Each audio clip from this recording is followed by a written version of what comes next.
Praise the Lord. आप सबको जय मसीह की। खुदावंद प्रभु यीशु मसीह के मीठे और मधुर नाम में आप सबको मैं होप प्रेयर सेंटर की ओर से आशीष देता हूं। आज के इस दिन में हम सीखने जा रहे हैं दिन 12 के अंदर कि किस प्रकार से खुदावंद प्रभु यीशु मसीह ने कहा मत्ती 19 अध्याय उसके 4 पद में कि उसने उन्हें उत्तर दिया, क्या तुमने नहीं पढ़ा कि जिसने उन्हें बनाया उसने आरंभ से नर और नारी कर बनाया, और कहा इस कारण मनुष्य अपने माता पिता से अलग होकर अपनी पत्नी के साथ रहेगा और वे दोनों एक तन होंगे। है मेरे प्रियो, मैं आपको आज बताना चाहता हूँ कि परमेश्वर हमें एक विवाह में लेकर आना चाहता है।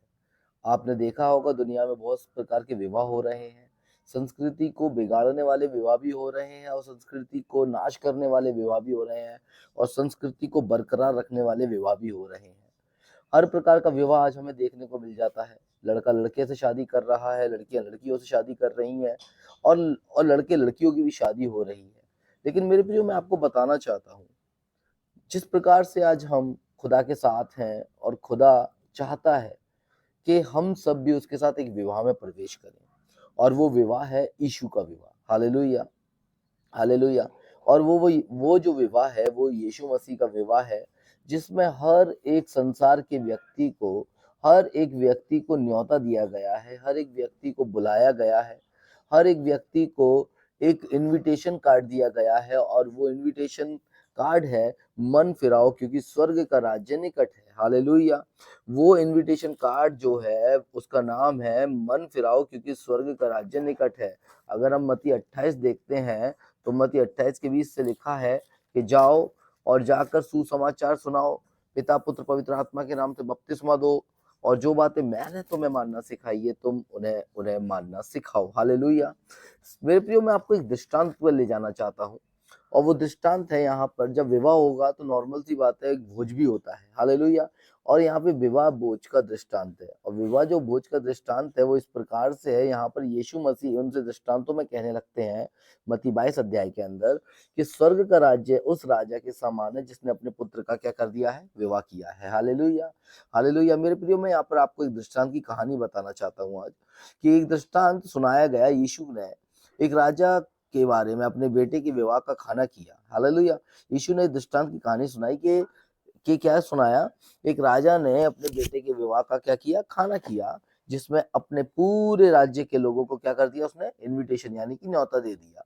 और जब उन्हें न्योता मिला मेरे प्रियो, तो वो सब लोग चल दिए। हालेलुया। वो सब लोग चल दिए और जाते जाते उन्होंने क्या करा, लेकिन कुछ लोगों ने क्या करा, मना किया।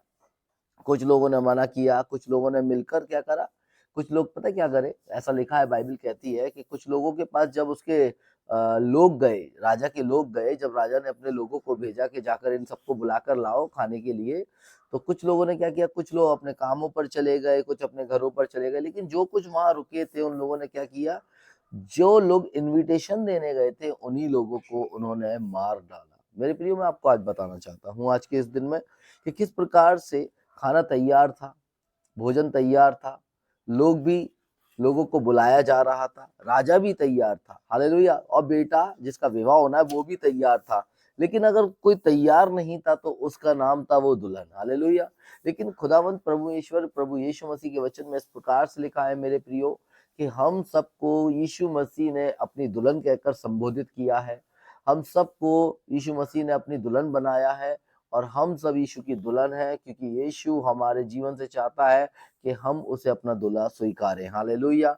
अब मैं बताना चाहता हूँ, लेकिन क्या है, खाना तो तैयार हो चुका है, इसलिए कुछ लोगों को भेज कर क्या करा, उसने और लोगों को बुलाने भेजा।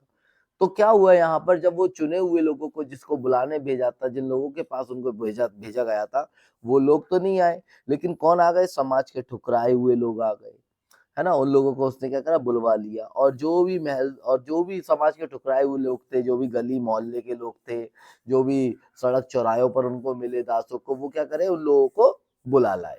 और क्या हुआ, महल काय से भर गया, लोगों से पूरा का पूरा भर गया। हालेलुया।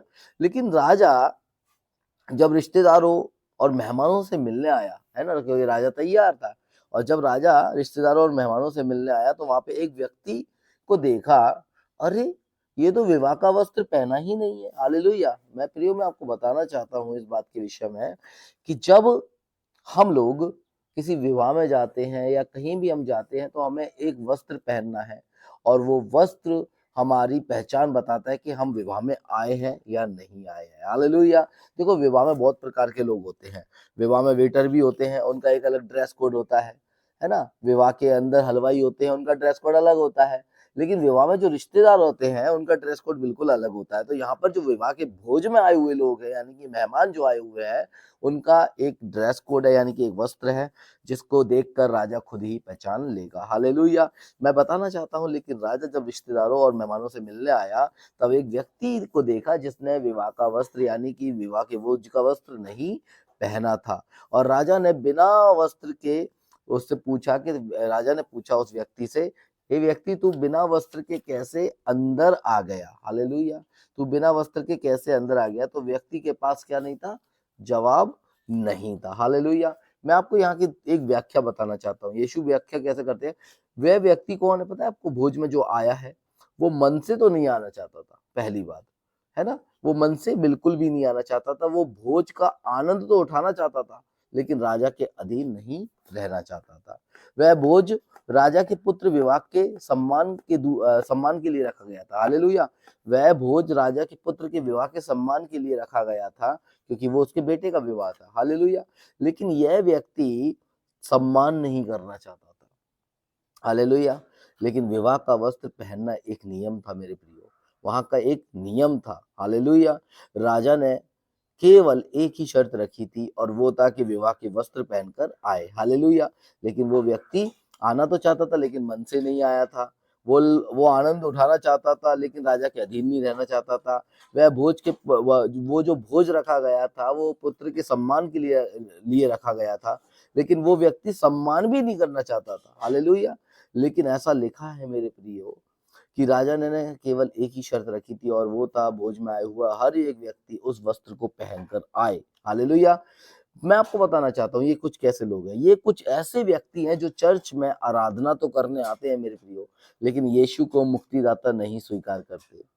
वो प्रभु यीशु की आशीष तो चाहते हैं, वो यीशु मसीह की चंगाई तो चाहते हैं, वो यीशु मसीह की शिक्षा तो चाहते हैं, वो यीशु मसीह की बरकतें तो पाना चाहते हैं, लेकिन यीशु को अपना जीवन नहीं देना चाहते। हालेलुया। हालेलुया। चर्च में आकर यदि हमने भेंट दिया, यदि हमने ऑफरिंग दी, बपतिस्मा लिया, प्रभु भोज में अगर हम शामिल हुए, लेकिन अगर हमने प्रभु यीशु को स्वामी जानकर ग्रहण नहीं किया, तो हमारा चर्च आना व्यर्थ है और हमारा उद्धार नहीं हुआ है। हालेलुया।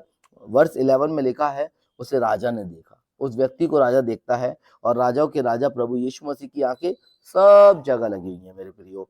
वो तो एक सीसीटीवी कैमरे से भी ज्यादा अच्छे से देख सकता है। हालेलुया।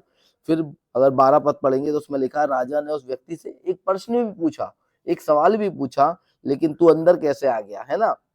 लेकिन लेकिन उस व्यक्ति का मुंह बंद हो गया, क्योंकि उसके पास कोई जवाब नहीं था। क्योंकि लिखा है, हम सभी एक दिन राजाओं के राजा के सम्मुख खड़े होंगे, और सभी को अपना व्यक्तिगत हिसाब यीशु मसीह को, परमेश्वर को देना ही पड़ेगा। हालेलुया। उस व्यक्ति के पास जवाब नहीं था। उसे नियम सारे मालूम थे, लेकिन, है ना, चर्च में कैसे आते हैं, कैसे बैठते हैं, क्या करते हैं, सब कुछ मालूम थे, लेकिन उसने यीशु को स्वामी जानकर ग्रहण नहीं किया था, उसका सम्मान नहीं किया था। इसलिए कोई बहाना नहीं बना सकता था वो व्यक्ति मेरे प्रियो। इसलिए उसका मुंह बंद हो गया, और उसके पास विवाह का निमंत्रण जो उसको दिया गया था, उसके पास वो वस्त्र ना होने के कारण से क्या था, उसके पास कुछ भी नहीं रहा। इसलिए उसे विवाह के भोज में आने का अधिकार भी नहीं था। हालेलुया। अगर हमारे पास भी विवाह का वस्त्र नहीं है, तो हम भी उस विवाह भोज में शामिल नहीं हो सकते मेरे प्रियो। और अब सवाल उठता है एक बात का, अगर वर्ष 13 पढ़ेंगे, यानी कि ये वर्ष 13 पढ़ेंगे, वचन 13 पढ़ेंगे, तो उसमें लिखा, राजा ने विवाह का वस्त्र ना होने पर उसे दंड दिया। हालेलुया। यहाँ पर राजा उसे दंड दे रहा है, सिर्फ विवाह का वस्त्र ना होने पर उसे दंड के रूप में पता है क्या मिला? उसके हाथ पैर बांध दिए गए, उसको बाहर अंधेरे में स्थान में फेंक दिया गया, जहां रोना और दांत पीसना था। हालेलुया। वो अयोग्य मेहमान को अपराधी के समान दंड मिला। हालेलुया। यशायाह अगर 6:10 पढ़ेंगे, तो मैं आपको बताना चाहता हूँ हमारे लिए विवाह का वस्त्र क्या है मेरे प्रियो।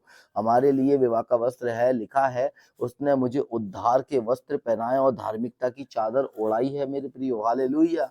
उत्पत्ति 3:21 में लिखा है, यह मेरे परमेश्वर के द्वारा प्रदान किए जाने वाला वस्त्र है जब आदम हवा को पहनाया गया। हालेलुया। आदम की वाटिका में परमेश्वर ने आदम हवा को वस्त्र पहनाए मेरे प्रियो। यूहन्ना 3:16 में परमेश्वर पूरे जगत के लिए एक एक ऐसा वस्त्र तैयार करके गया जिसका ये नाम यीशु है। हालेलुया। यह बिल्कुल बेशकीमती वस्त्र है मेरे प्रियो, ये मुफ्त है। परमेश्वर ने कीमत चुकाई है, उद्धार मुफ्त है। इसके लिए परमेश्वर ने यीशु को मरने के लिए भेजा। हालेलुया। अब सवाल उठता है, हम इस वस्त्र को कैसे प्राप्त कर सकते हैं? हालेलुया। यशायाह 64 अध्याय उसके 6 पद में लिखा है कि धर्म के काम मैले चितड़ों के समान है मेरे प्रियो।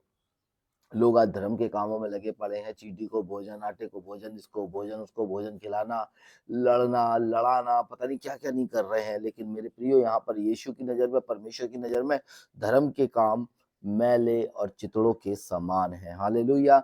जकरिया 3:4 में लिखा है, प्रभु ने कहा इसके मैले कपड़े क्या कर दो, उतारो, अधर्म से इसको दूर किया और सुंदर वस्त्र पहनाया। इस वस्त्र को पाने के लिए हमें हमारे पाप और मैले चितड़े कामों को अपने जीवन से अलग करना है। हालेलुया। अब यह वस्त्र स्वयं पता है कौन है आपको? ये वस्त्र स्वयं प्रभु यीशु मसीह है। हालेलुया। रोमियो 13:14 में लिखा है, वरन यीशु को पहन लो। हालेलुया। किसको पहन लो? वरन यीशु को पहन लो। जो उस वस्त्र को पहनेगा उसकी पहचान है कि वह पवित्र जीवन जिएगा। हमारा चरित्र बताता है मेरे प्रियो कि हम उस पवित्र वस्त्र को पहने हैं कि नहीं। अगर समुपदेशक की पुस्तक पढ़ेंगे तो उसमें लिखा है उसके 9वें अध्याय उसके 8 पद में कि उस वस्त्र की क्या करनी है? रखवाली भी करनी है, चौकसी भी करनी है। हालेलुया। हालेलुया। अगर हम प्रकाशित वाक्य में पढ़ते हैं मेरे प्रियो, तो वहां लिखा है 16 अध्याय उसके 15 पद में, देख मैं चोर के समान आता हूँ, आशीषित है। हालेलुया। देख मैं चोर के समान आता हूँ, आशीषित है वो व्यक्ति, वो मेहमान जो जागता रहता है और अपने वस्त्र की रखवाली करता है। हालेलुया। यानी कि अपने वस्त्र की रखवाली करता है। मेरे प्रियो, आज जब इस भोजन की बात चल रही है तो मेरे प्रियो, मैं चाहता हूं हम सब लोग उस भोज में पहुंचने पाए, लेकिन हम सबके पास वो यीशु मसीह का दिया हुआ उद्धार का वस्त्र होने पाए। हालेलुया। हालेलुया। आप सबको अनुग्रह और शांति मिलती रहे। आमीन। आमीन। आमीन।